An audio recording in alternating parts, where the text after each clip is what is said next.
Welcome to Beyond the Walls podcast. I'm your host, Kylie, and I want to share through personal experience and life lessons learned about personal walls that I have overcome and overcoming still, and to give you hope and tools to go beyond your walls too.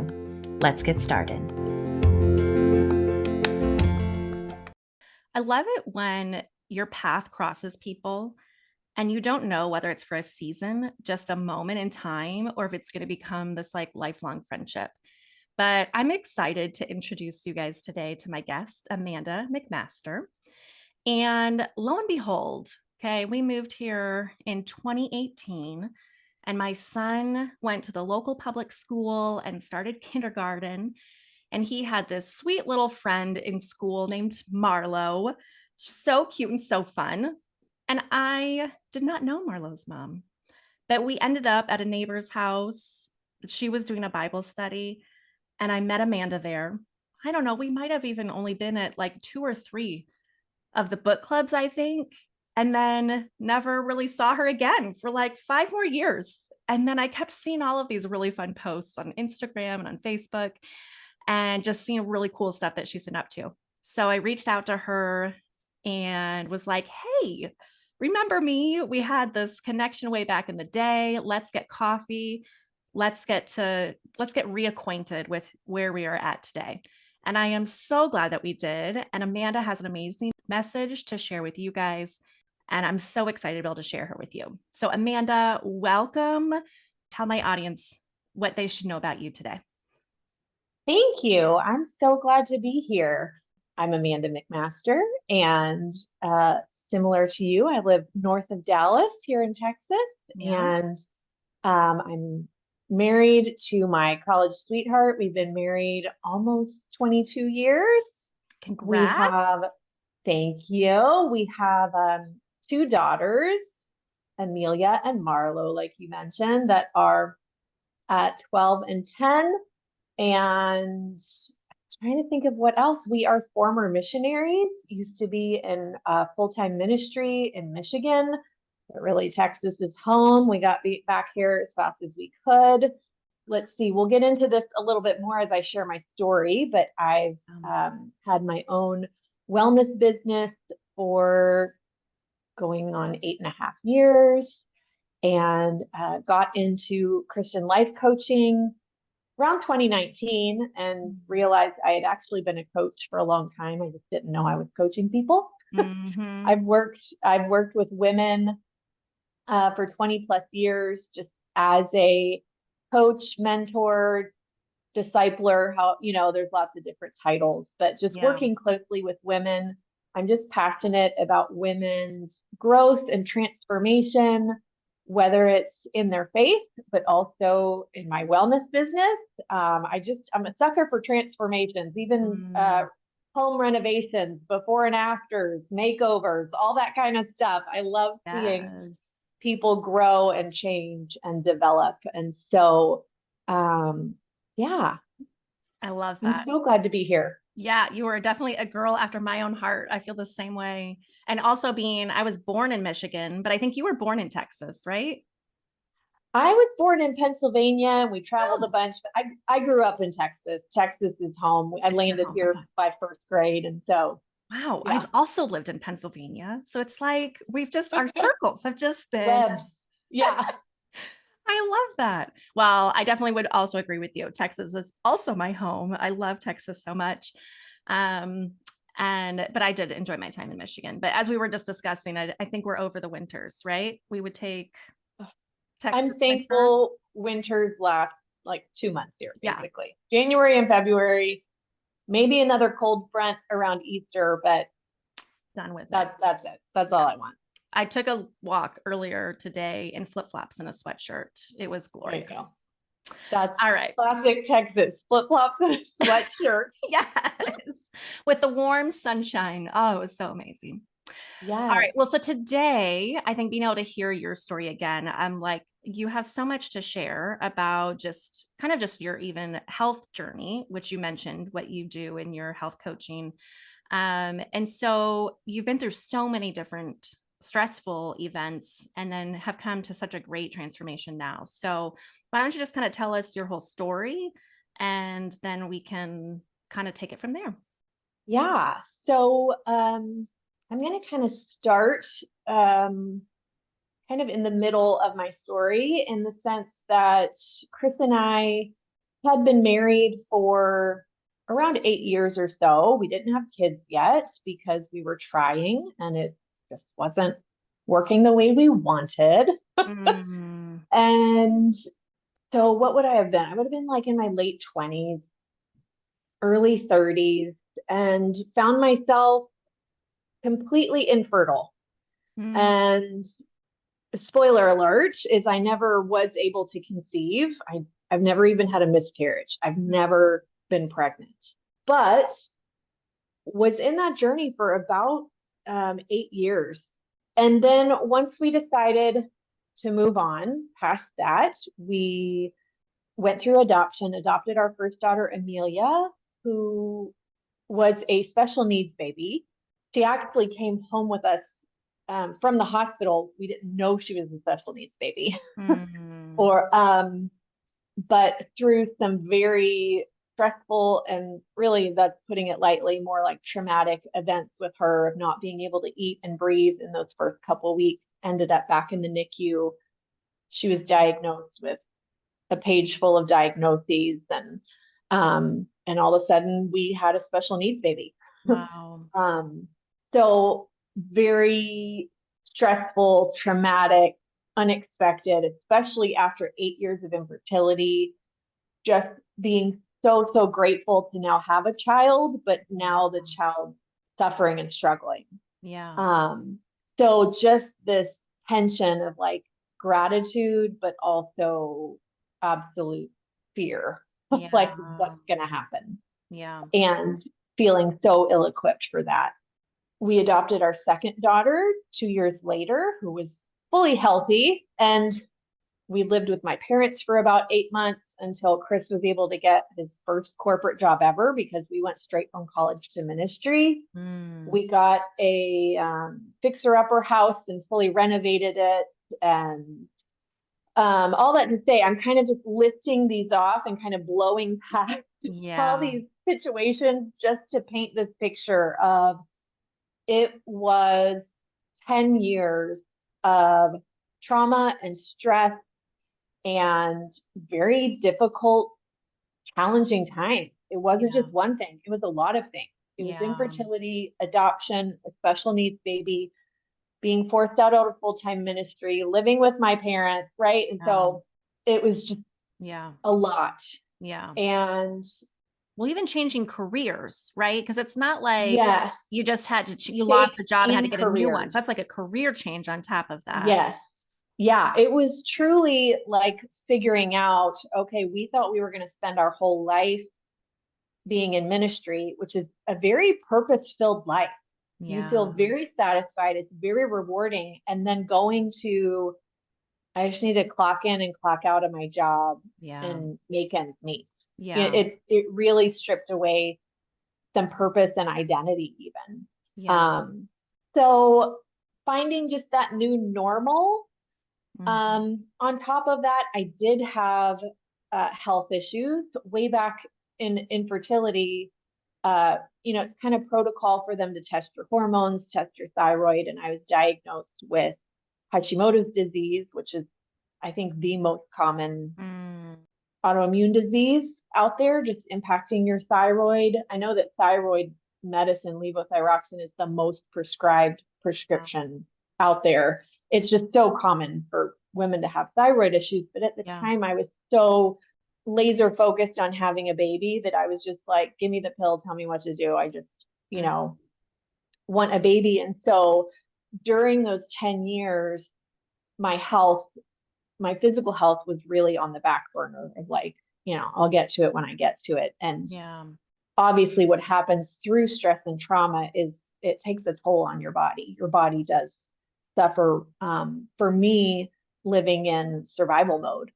like it was like chronic survival mode, Mm. absolutely took a toll on my physical health. And so we come back here to Texas, we get settled, we end up moving up here to Dallas.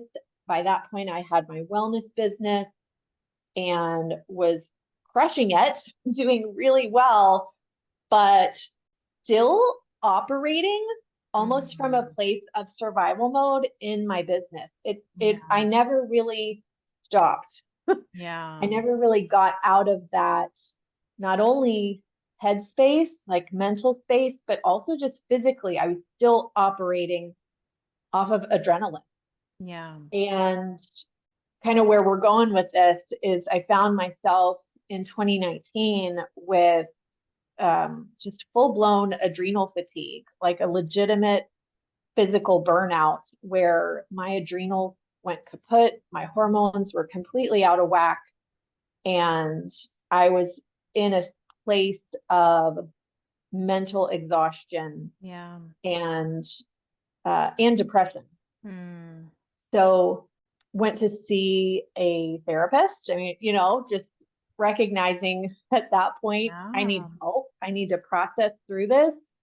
And it's funny because this just shows you how blind we are to our blind spots. It's Mhm. really my thought in going to the therapist was, man, I'm just really not enjoying work anymore. I was like, I don't feel like myself. I don't, I've lost my motivation. I've lost my Mhm. excitement. And I just kind of want to dig into that. Yeah. And as I told her the story that I just told you of the last, I just had 10 years of trauma, she was like, wow, you've been through a lot, haven't you? Yeah. And that was truly the first time where I was forced to Wow. recognize and acknowledge what I had just Mhm. been through. Yeah. It's probably safe to say I was living in either some sense of denial Mhm. or just total unawareness of Wow. like, that was hard. I hadn't paused to say that was hard. Mhm. And that's what my therapist really invited me, you know, Yeah. invited me to do was really just acknowledge what I had just been through.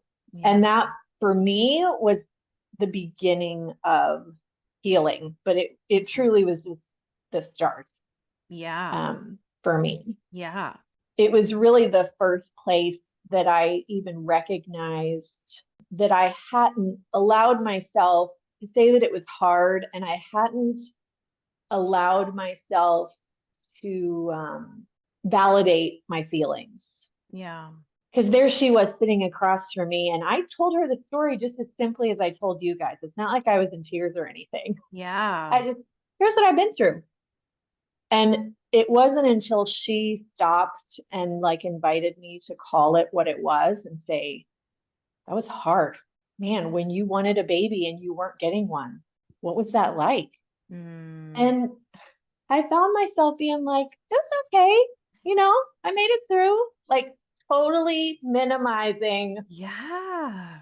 the difficulty. And what I know now is that I really never allowed myself to experience the hard emotions that comes with each of those trials. Yeah. It wasn't just that I was being optimistic or Mhm. hopeful or having faith. I really did not allow myself to feel the Yeah. emotions that come with each of those trials. I can remember one time I broke down when Mhm. Amelia was first admitted to the NICU. I came home and I sobbed Yeah. because it was like, what if she's not going to make it? Yeah. And truly in those 10 years, that was like the only time that I really allowed myself Wow. to feel an avoidance of emotions. Mm. Um, I had a leader in my life tell me I was too emotional. It was Mm. in like a work evaluation type Yeah. thing. But it was presented as like Amanda's growing in this area. Like she's Mm. learning to handle her emotions. But I definitely took it as, oh, emotions are bad. Mm. And maturing must mean that I cry less because Yeah. I was a crier. Mm. And so I had that story in my head. Yeah.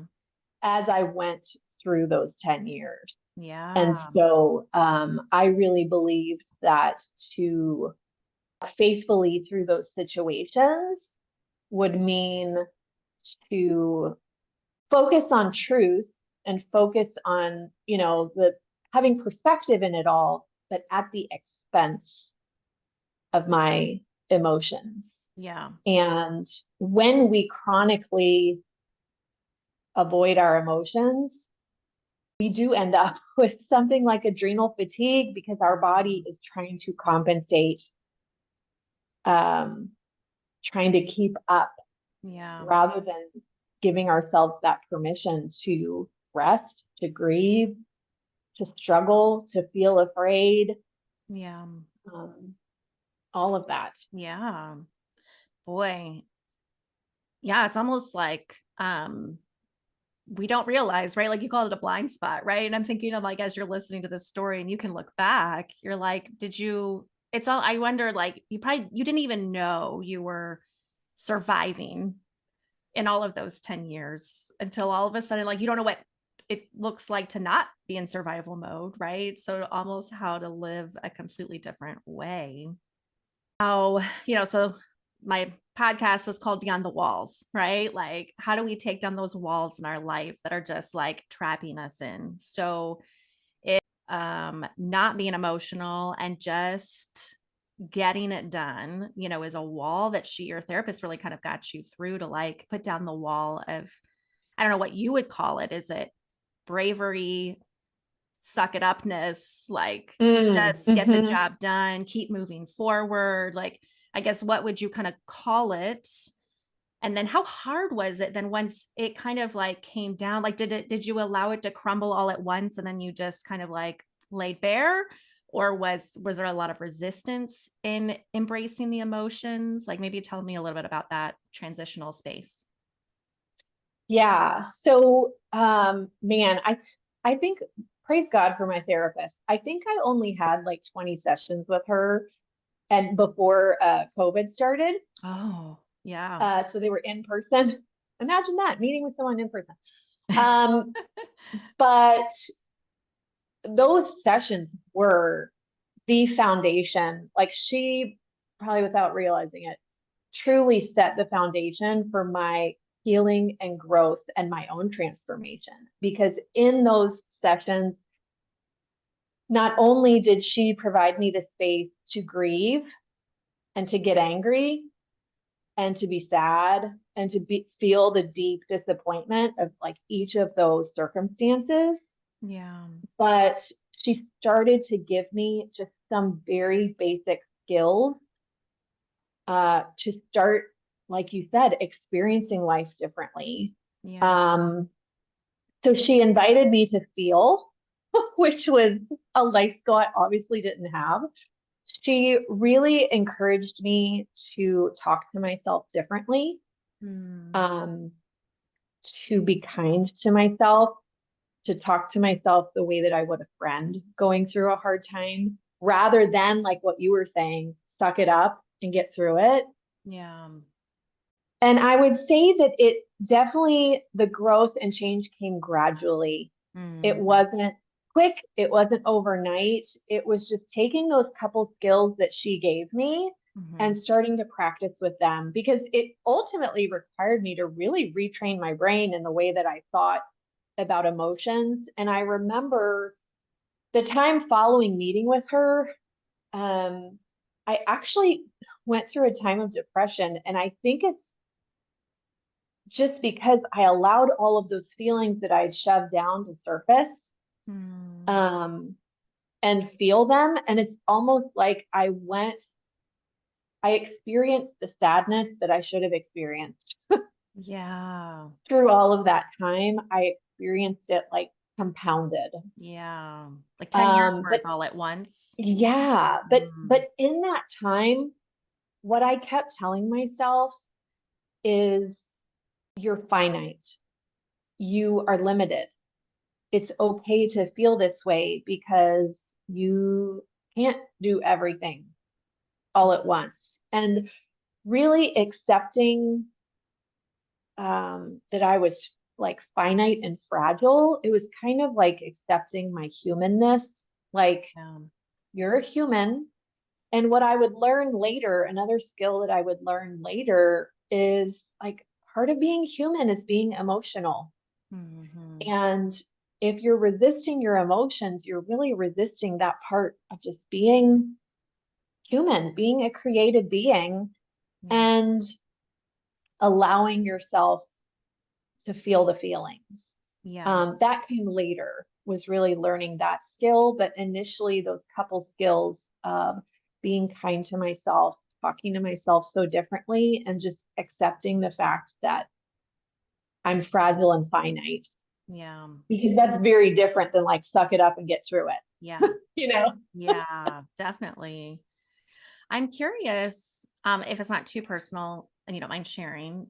Um, I would imagine this had to have had a huge impact on how you and your husband related with one another. Like, so I'm curious, like, in those 10 years where you're in survival mode, like, was your husband trying to express emotion along the way, or was he also in a survival?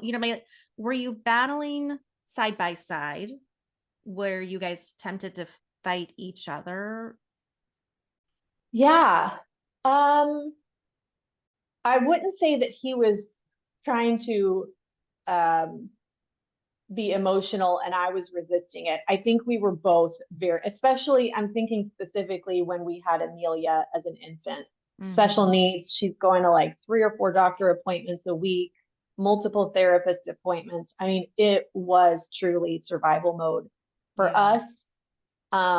Not that it has to be, but it was for us. Yeah. I see, I have an Instagram friend who has a special needs son, and I see the way she's doing it, and I'm like, yes, Mhm.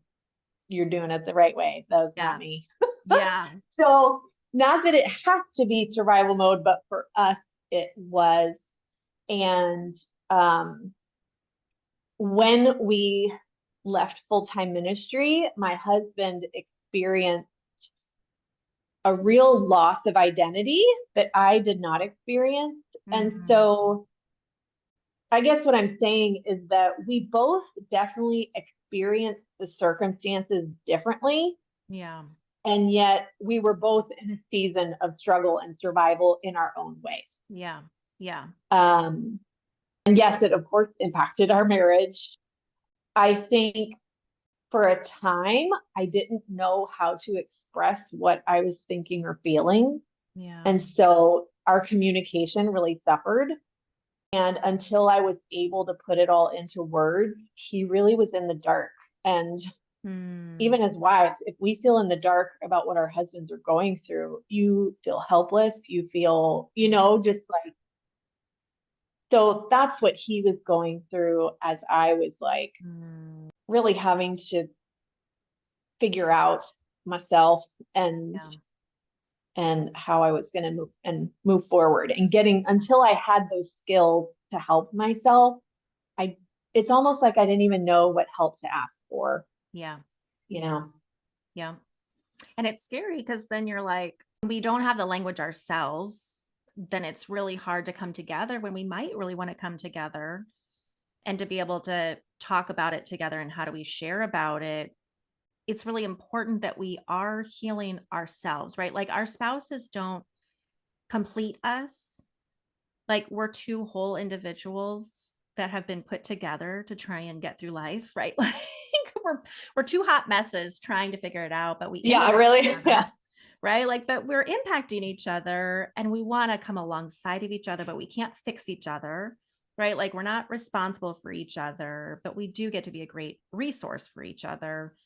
And so I think even in those journeys, at least I can know in my own marriage and in my own journey of like, there's so many times where it just felt like we were each other's enemies and we couldn't, Mm. either we're actively sabotaging each other to then figuring out like, oh, we got to take responsibility and deal with our own emotions. Like we don't even know, like the self-awareness to know where do we end? Where do we begin? Like, how do I process my stuff? And then how can we be strong enough to then share when you're processing your things, I'm processing my things. And then how do we get to come alongside of each other?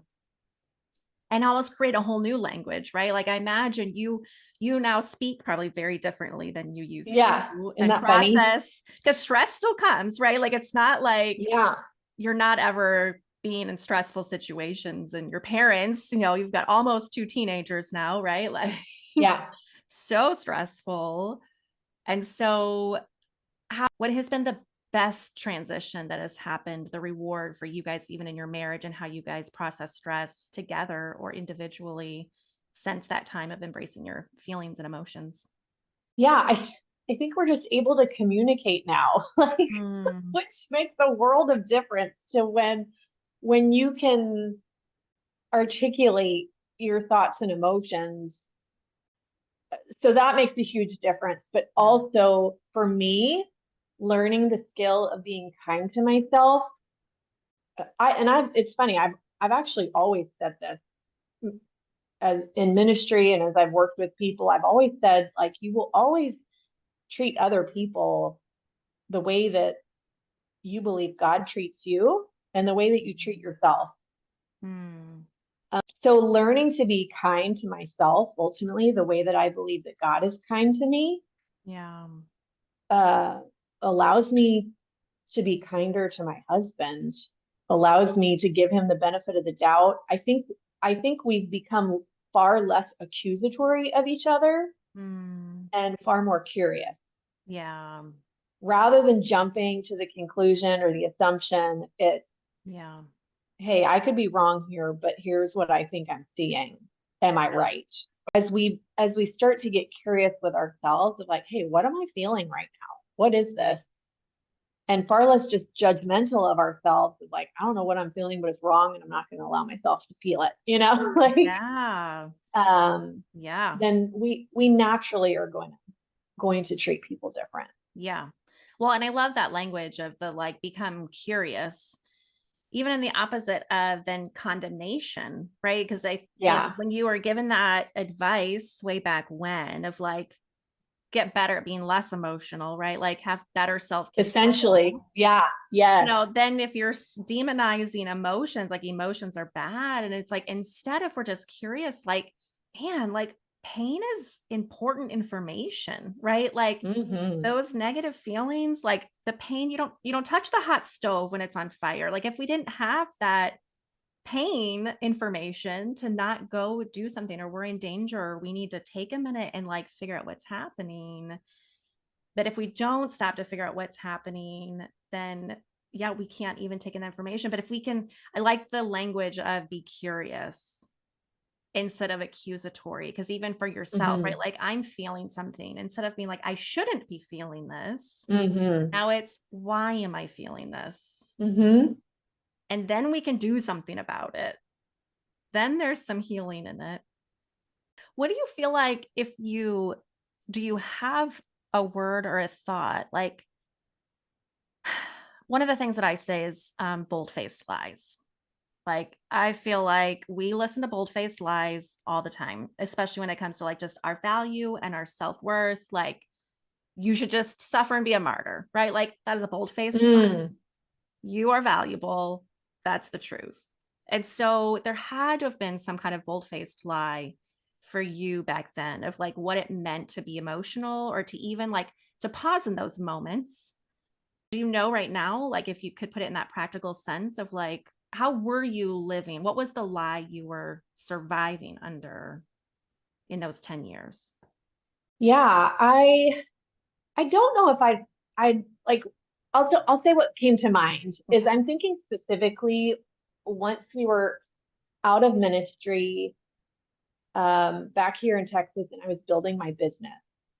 Um, one lie that I had bought into that was 100% impacting my fatigue and ultimately led to my burnout was valuing speed and productivity, Mm, and that um, speed is superior mm, to, um, there's lots of business cliches about speed, right? Like the speed of the leaders, the speed of the team, and um, speed is better. it's better to go fast. Like that's how you build momentum in your business. That's how you eventually see results is faster. You have to maintain intensity. Yeah. Um, which is so funny. I think that was very common even like 8 years ago when I started my business. And I do feel like the message is shifting because so many people did burn out under that bold-faced lie. So many Yeah. people did hustle to the point of exhaustion and burnout. And so I'm thankful that the messaging now is more about sustainability Mm, and slow and steady and um, all of that. But what happens is when you adopt that lie of speed is superior, um, then you don't slow down to feel the feelings yeah. because You don't it's have time. costing you.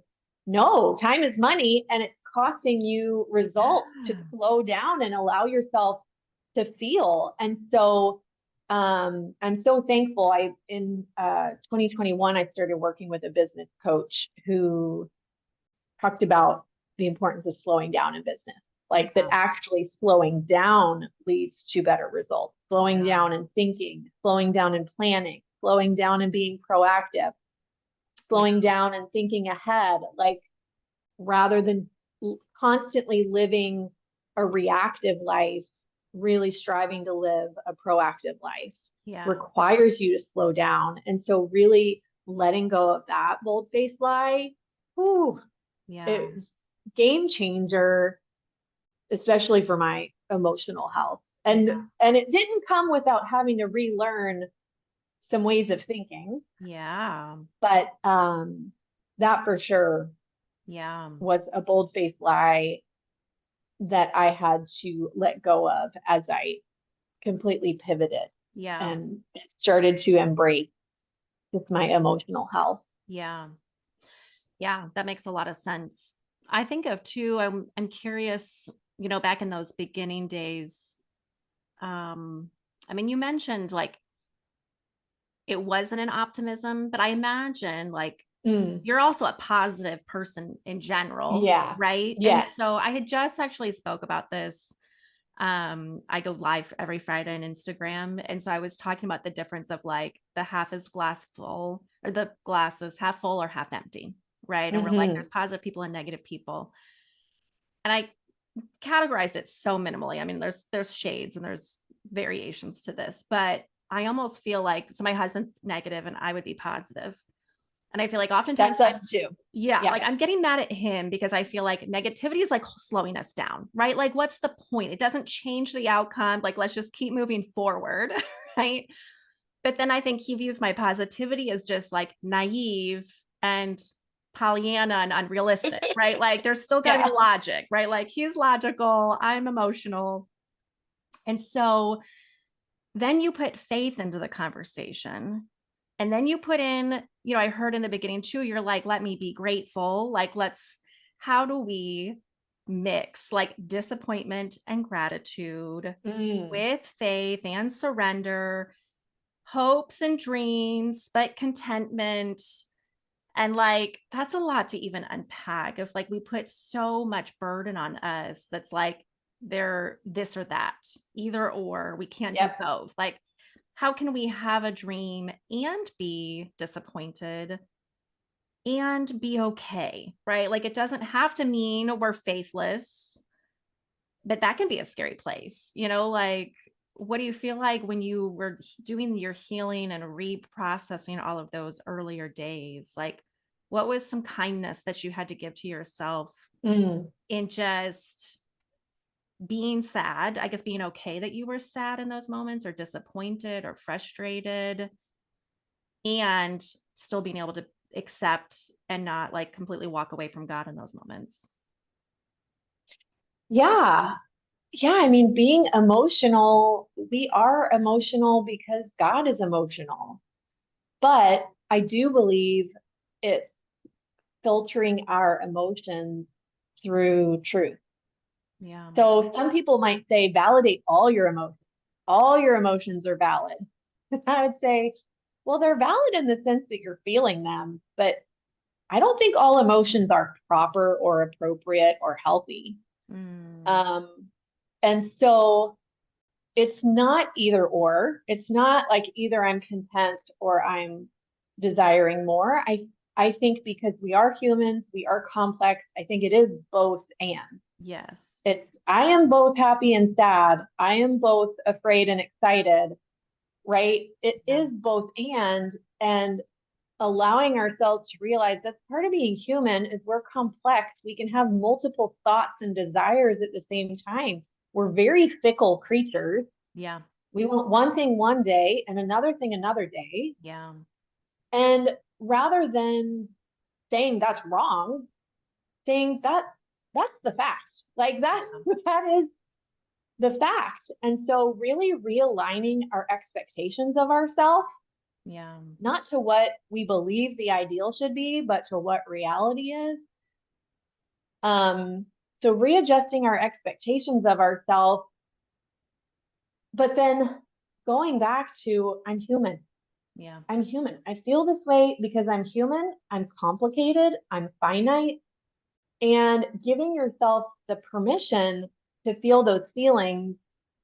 They say that on average, it takes about 90 seconds for a very intense emotion to pass through your body Hmm. because emotions are really physical experiences Hmm. of our thoughts. If I Yeah. can, that's how I explain it with my clients. And as I coach people, as I help them break down what are your thoughts? Let's isolate those. And then what emotions or what physical experience do those thoughts then create? Yeah. Um, Lots of times people are so in their head, and you have to teach people to get in their body, meaning a lot of people don't even notice when their heart rate is increasing Yeah. or when their breathing becomes shallow or when they don't even notice what are you physically experiencing. They don't notice when they're tired. Yeah. They just keep going. They don't allow themselves to feel tired. And so it's really allowing yourself and going back to like we were saying, getting curious, giving yourself the permission to feel the feelings and knowing. I think a lot of times people are afraid to feel the intense, hard feelings like disappointment, frustration, anger, because there's a part of them that thinks like this is going to last forever. Like, how am I going to make this stop? But really, if you give yourself 90 seconds, Hmm. you will see that your pulse begins to regulate again. Your breathing starts to normalize again. You physically calm down. Yeah. Um, and so, yeah, I think giving yourself that grace and that permission to feel the intense feeling, um, but also to really, like we've said, like identify why am I feeling this way? Yeah. And is this thought appropriate? Is it healthy? Is it true? Um, and that also tempers our emotions as well. Because if we're Yeah. thinking something that's not even true or right, it's not Yeah. healthy, it's not appropriate, Yeah. then that puts those feelings in the proper place as well. Yeah. Well, and then we can do something with it, right? And I liked how you put finite in there because it's just so easy for us to feel so catastrophized, right? Like Yeah, it's all or nothing and it's always going to be this way. Or if we pause to process this emotion, then we're going to waste our time. Like almost like as yeah, it's delaying our ability to keep moving forward when really when we just deny it, it'll come back yeah, around. Like it will come back and yes, get you. You know, I think of there's one of those cliches that's like, if you don't take time for your health, you'll have to take time for your health. You know, like when you yeah, get that last straw, like it's not, you're gonna be forced to take care of yourself, or you can choose to take care of yourself now before you get to that breaking point. yes, And how do we, right? Like how important it is that we do really put some real tangible words. Like that's something that I'm always saying is like label it. Like this really is how I'm feeling. This is really what I'm afraid of, even, right? Like, because there is always an a bold faced lie around the corner. and that meaning that we attach to it. Well, if I'm ungrateful, then this is this, or if I'm going to do that, then it means something either about me, my identity, somebody else's identity, the whole future, right? Like our whole, what's the pressure? There's so much pressure that we put on ourselves. But without being finite, without being like specific about it, it feels that much more overwhelming because we don't even know what we're dealing with. Yeah, our brains are so dramatic. Yeah, I, that's a good I way. teach people our brains are like somewhere between a toddler and like the over dramatic best friend that we had in high school of like, Um, oh my gosh, everyone is gonna die. Like, you know what I'm saying? Our yeah, brain is just so over dramatic. And so, but once we know that that's how our brain is we yeah, can, and it's doing it to protect us. It's doing yeah, it to keep us safe. Um, we can, like you were saying, label it, say, okay, my brain is just trying to protect me right now. yeah, But reality is yeah, I'm going to be okay. yeah. Like, And then we can be both. Like, I think yeah, that's so essential that we can be both upset and hurt and disappointed and still hope for the future, right? Like, it's yeah, not either or, but and yeah. in both. I love that. What do you feel like? I guess maybe talk us through then what it looked like to start feeling your feels. I guess is that what you meant by like feeling the physical manifestation, or what does that look like for you now?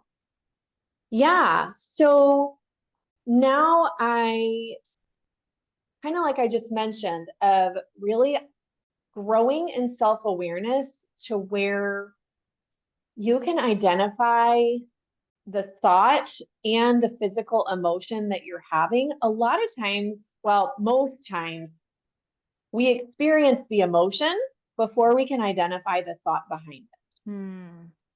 We're more aware of the fact that I feel anxious. Like, have you ever, I know other people have thought this, like, I feel anxious, but I don't know why. Like, Hmm. we probably all thought that before because our body is experiencing anxiety and we have to stop and ask ourselves, why do I feel anxious right now? And I'll be honest, I can't always identify it. Sometimes my body's just having a weird day, Yeah. but sometimes there's a thought there. Um, my daughter Marlo, when she was younger, much younger, like early elementary years, my husband would travel a lot more than he does now. And the first day she'd be okay. The second day she'd be okay. And by the third day, she is just throwing a fit over every little thing, Hmm. which would be out of character for her. Sure, she'd Yeah. throw the occasional fit, but it is just like over every little thing. And of course, initially you just address the fit, Yeah. right? But when I realized it was a pattern, it occurred to me one day to ask her the question, are you sad because daddy's out of town? Hmm. And she would immediately start crying. Hmm. Yes. And she would just lose it. Yeah. And it's such a good example. We're the same way. Yeah. We can feel anxious for days, but until we identify, why am I feeling this way? Yeah. Then what ends up happening is we feel really out of control of our bodies and we feel really out of control of ourselves. We end up feeling like a victim of like, why does my body doing this to me? Like, why do I feel anxious? But you know Yeah. what I'm saying? Yeah. And so really taking control and Oh, I'm curious if you can speak for a minute. I think what's challenging when we talk about health, because that was kind of like where you really started. It sounds like you had some symptoms pre your major stress season of like yes, real physical ailment. And then you yeah, went through all of this, and then the emotion, all this suppression kind of triggered this on, flood. I can no longer contain this anymore. I think what's challenging with health is like they're not easy fixes. Like they're not mm, overnight sensations, they're not overnight healings. It's not like you can just take one pill and it's all gone. So yeah. what like hope would you have to my audience, whether it's real physical autoimmune anxiety type stuff, and then the emotional journey when like it's going to take time, maybe even time to figure out even what is at the source, and then being patient long enough for trial and error. Yeah, absolutely. So, um, if I could go back and talk to Amanda, you know, circa, what would that have been? 2009, 2010. Yeah. Um, I feel absolutely confident I'd be able to help her have a hold on her health to really sustain her through those stressful years. And here's what I would tell her is the way that it's what I help my clients with and my customers with today. Um, and what I predominantly share on Instagram is I really believe there's 5 simple habits Mm, that no one's going to bat an eye at and say that wouldn't work for me because they're all science backed proof, like proven that everyone should be doing. It's the things we all know we should be doing, yeah.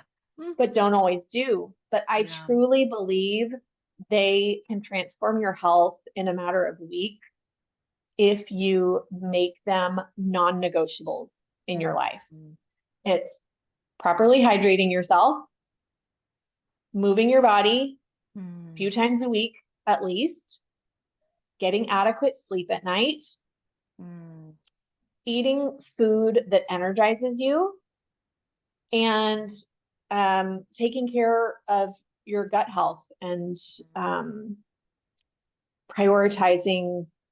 I'm pro supplements. Not everyone out there is pro supplements. mm. They get it all from I no, give me a pill. I want Yeah. not as a quick fix, but just, Yes. there are just some things I'm like, Yeah. I'm not going to eat perfectly. Give me Yeah. the vitamin. Yeah. So that's me. Yeah. So those are the 5 habits Yeah. that I truly believe, even if you just pick two and do them consistently, I've seen people that just focus on drinking enough water and moving their body a few times a week. And they've told me after a couple weeks, I feel completely different. Yeah. So no, I don't believe in quick fixes in the sense of what we all associate with quick fixes, but I do believe that small changes add up and compound quickly. Yeah. Consistency compounds. And so um, that's how I help people is just Yeah. by helping them focus on a few simple habits. Like I said, the things we know we should be doing, but we're not doing them. But Yeah. guess what? When you do them, they Yeah. really are life changing. Yeah. Um, so that's what I would go back. And that's where I'm at today is like we just got done with the holiday season with craziness. And through it all, I had my non negotiables of no matter what, I'm going to drink Mm, my minimum hydration today and I'm going to get enough sleep at night. yeah. I didn't exercise as much as I usually do. Oh, and I did take my supplements every day, Mm, and I didn't eat perfectly. I didn't exercise perfectly, but at least I knew I'm well hydrated. I'm getting yeah. sleep at night and I'm taking my supplements to fill in the gaps, for all the places I'm Yeah. lacking. And so that's really what I preach today is I think if Yeah. people would just do what they know they're supposed to do, they would Yeah. feel tons better. Yeah. And it impacts your emotional health. It impacts your physical health, and it does lead, to your body healing Yeah. more quickly. Yeah. Well, and I feel like there's so much, even all of those things that you just shared. I love those. We hear them altered and twisted in Mm, culture and society, right? Because there's like diet culture, and then there's our mm, looks, like how we should look, whether it's physical or with our emotions, like how do we behave? How do we come across, right? We're always just trying to present this like pressury performance, right? Like we're having to prove ourselves versus like we just are worth it and we're taking care of ourselves. Like, and I feel like at least that's been part of my journey, I think through the years is like, man, how can we choose these things, right? Like exercise. Like I grew up with this mindset that like people who do take care of and do all of those things, it is obsessive. Mm. Like, so much just like a negative connotation around it that like just brings They're pressure. obsessed with their health. Yeah, Yeah. you're just obsessed Yeah. and you're going to sacrifice, this for that. Like you're going to do without this thing for this other thing. Like it's just such a warped view. And we all do for different reasons, right? We have this warped Hmm. view. And so until we align, I liked how you even said before too, right? Like all feelings are not necessarily productive. We'll call it that. I think you said valid, right? Like, Sure. yeah, we're having those thoughts, but what are we going to do about it? How can we transform what was shame and oppression and condemnation for what's Hmm. truthful and life giving? Because moving your Yeah. body is like just healthy, right? Like I had to have so Yes. much transformation over stop living under that oppression that like I hate running, I hate exercise, I hate being sweaty, I hate, like it's Yes. such this like Torture. torture. Yeah. And It feels instead, like like, self-torture. yeah, like how do we flip that Yeah. Been script where there. we're free? We're free to take care of ourselves and Yeah. love ourselves and be kind. And so if we're not willing to be kind to ourselves, there's some kind of bold-faced lie that we're living under Yeah. that needs transformed. Yeah. I mean, as long as your physical health is about meeting a standard or an ideal, it is going to inevitably feel like a form of self-torture. Because guess what? It is. Yeah. Like Yeah. you're forcing yourself to do something to meet some standard that who set? That Yeah. ultimately you set for yourself, and then it doesn't feel right, it doesn't feel authentic, it starts to feel yucky, and so what do? Yeah. We quit, we self-sabotage somehow, we quit, we get out of it, but then our health suffers. And so it's reframing it so that what are these habits going to allow me to do with my life? Yeah. First of all, what do I want to do with my life? And in order to show up at that capacity, I have to be well rested. I Yeah. have to be healthy. I have to be clear headed. Like I'm going to need energy to show up in life the way that I want to. But I think people get trapped, talk about a bold faced lie, like just in hopelessness of like, that's never going to happen. Yeah. Like I'm never going to be the energetic mom Yeah. that is able to stay calm and patient with her kids. Yeah. Like like that's not me. And they are totally stuck in their story rather than questioning it and saying like, well, what would I need to do? Yeah. Who would I need to be? How would I need to take care of myself in order to show up as the energetic mom that's capable of staying calm? Yeah. Yeah. Right. And so then those habits now have a brand new purpose, and Yeah. it doesn't feel yucky and it doesn't feel inauthentic. It now feels very purposeful. Yeah. Um, and so I think helping, that's again, one of the things I love doing is Yeah. helping people really identify, why is your health important to you? Yeah. Like, let's get rid of the lies, let's get rid of the Yeah. standards. And like, why is it important to you to feel your best and to show up Yeah. with energy and clarity? And Yeah. Yeah. so absolutely. And I like, in saying all that, it's because I've had to ask all of that of myself too, Yeah. and transform Yeah. my story of, Yeah. because I was an 80s kid, like we grew up with Yeah. moms on Weight Watchers Totally. and supermodels in the 90s. And Yeah. excuse me, we grew up with all that. Yeah. So yeah, Fat I've had to free. transform it for myself. Yeah. Yes. Oh my word. Yeah.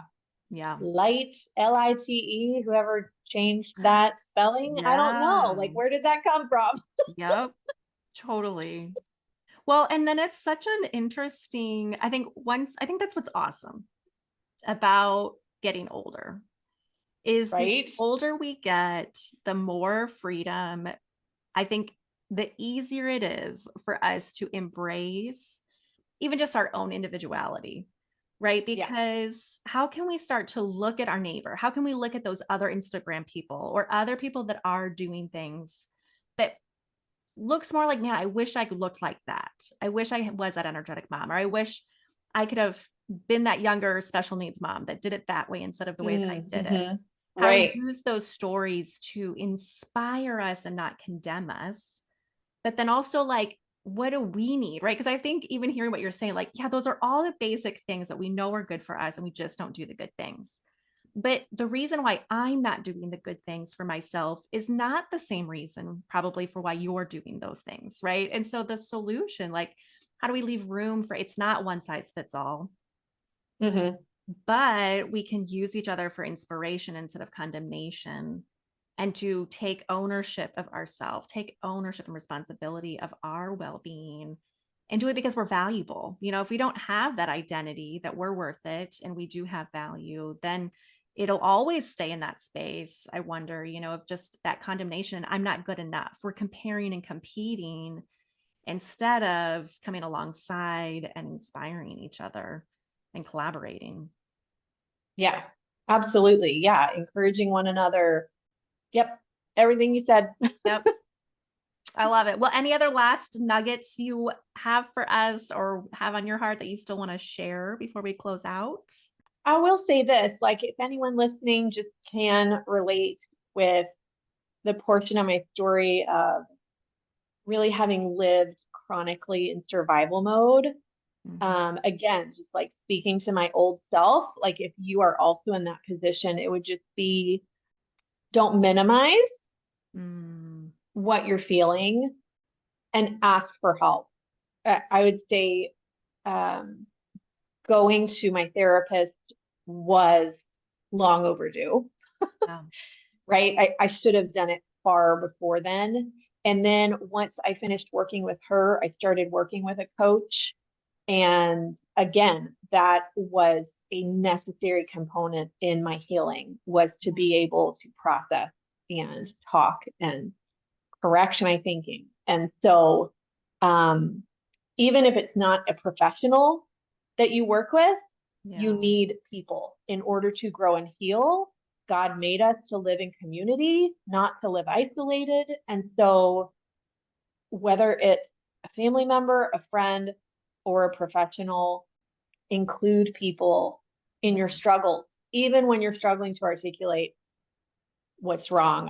I can remember other times in my life where I would say to people, like, I don't know what's wrong and I don't know when I'm going to feel differently, but I know I'm going to be okay. Like, Yeah. I just need Yeah. to get through this. I don't know what this is, but Yeah. yeah, I would say include people, include professionals or include people you trust, Yeah. and be so kind to yourself and just give yourself so much grace and get curious with yourself. Don't judge yourself or condemn, like you said, but just get really curious of like, why am I feeling this way?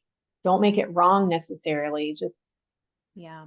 you know, Yeah. really get curious, start labeling things. Love it. Well, thank you so much for your time. I love this Yes. conversation we could have today. I really appreciate the information you had for us.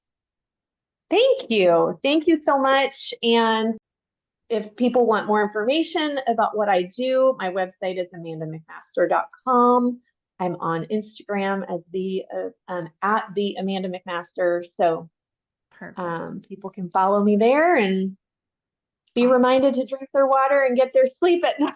Let's do it. I can definitely do water. I do have to tackle Yep, better sleep, but I love the worth it. hydration. Yes. Thanks so much, Amanda. Yeah, thank you.